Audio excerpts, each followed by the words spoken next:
ورنہ اگر conflict of interest سمجھنا ہے تو پھر شہباز شریف صاحب کی 2 شوگر ملیں ہیں، وہ شوگر مل کے مالک ہیں، ان کے بیٹے مالک ہیں، لیکن وہ شوگر کے اوپر جو فیصلہ کرتے ہیں ایکسپورٹ کا، تو وہ کانفلکٹ آف انٹرسٹ انوشے بی بی کو نظر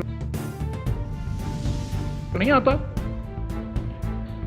جب اسحاق ڈار صاحب شوگر ایڈوائزری کمیٹی کے چیئرمین بنتے ہیں as foreign minister of Pakistan, کبھی پاکستان کی تاریخ میں فارن منسٹر شوگر ایڈوائزری کا چیئرمین نہیں بنا ہے، یا انڈسٹریز منسٹر بنتا ہے، اگر اس کا کوئی مسئلہ ہو تو کامرس منسٹر بنتا ہے، پہلی مرتبہ فارن منسٹر صاحب جو ہیں وہ چیئرمین بنے۔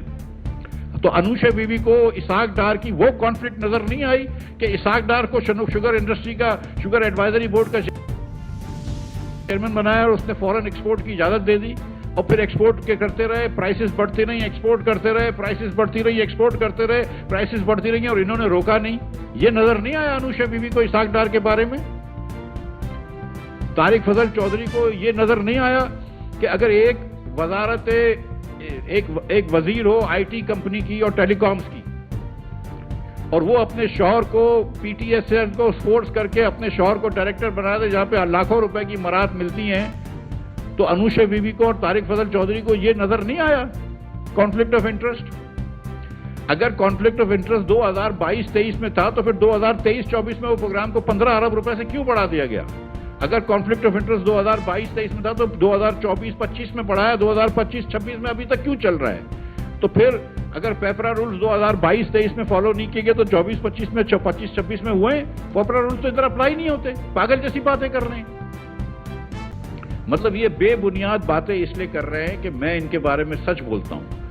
اب میں آپ کو یہ بتاؤں کہ چینی کے اوپر میں نے بہت بات کی ہے، بالکل کی ہے، چینی کے اوپر ایکسپورٹ کروایا، جان بوجھ کے کرایا۔ اس دن میں نے کہا، مجھ سے ایک اینکر نے پوچھا کہ یہ کیا مسئلہ ہے، میں نے کہا کوئی مسئلہ نہیں ہے، یہ مصلحت ہے۔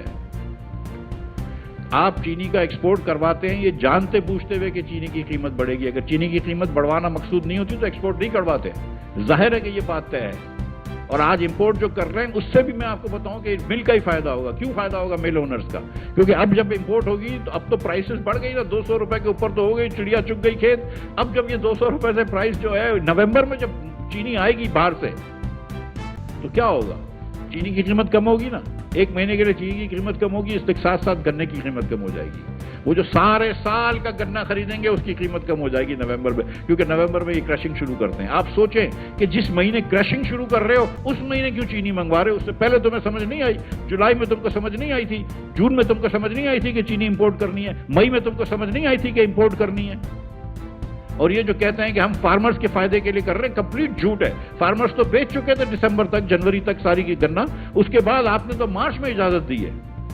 فارمرز سے تو آپ کو کوئی توقع نہیں رکھانی چاہیے مسلم لیگ حکومت کو، فارمرز کو کوئی توقع نہیں رکھنی چاہیے مسلم لیگ حکومت کو۔ انہوں نے تو ویٹ کے فارمرز کو بھی مار ڈالا ہے، یہ بات ایک دم صفا جھوٹ ہے۔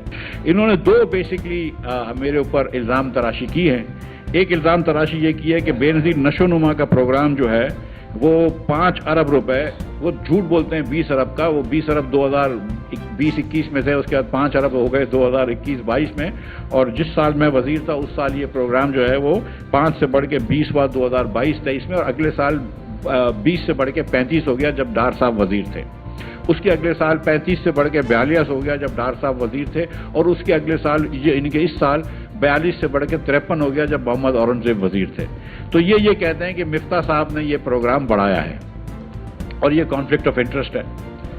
میری جو گزارش ہے وہ یہ ہے کہ میں نے تو یہ کبھی، مجھے پتہ بھی نہیں تھی کہ یہ پروگرام کیا ہے، اور مجھے اگر پتہ ہی نہیں تھی کہ یہ پروگرام کیا، اور اگر مجھے پتہ تھی تو اس کا مطلب ہے کہ اسحاق ڈار کو بھی پتہ تھی، اس کا مطلب ہے کہ محمد اورنگزیب کو بھی پتہ تھی، اور اگر مجھے پتا تھی کہ یہ بسپ کا پروگرام کتنے کا ہوتا ہے۔ ہم لوگ جو فائنانس منسٹری ہوتی ہے وہ بسپ کو ایک انوولپ دے دیتے ہیں کہ آپ کو ہم نے 500 ارب روپے دیے، اب آپ جس طرح خرچ کرنا چاہیں وہ کریں۔ یہ بسپ نے لکھا ہوا بھی ہے اپنے، یہ جو جواب انہوں نے پارلیمنٹ میں دیا ہے، جو بسپ کی منٹس نکالی ہیں فاخر درانی نے اس 2019 کی، اس میں بھی یہ بات ساری کلیئر کری ہوئی ہے، یہ بات سب کو کلیئر پتا ہے۔ لیکن پھر بھی انہوں نے یہ جھوٹ بولا کہ مفتاح کا کانفلکٹ آف انٹرسٹ ہے۔ تو اگر مفتاح کو یہ پتا تھی 2022-23 کا پروگرام اور 20 ارب روپیہ کرنا غلط تھا، تو پھر اسحاق ڈار کو بھی تو پتا تھی نا 2023-24 کا پروگرام، اس نے کیوں 20 سے 35 کر دیا؟ اگر میں نے 15 بڑھائے تو اس نے بھی 15 ارب بڑھائے، اس نے کیوں بڑھائے؟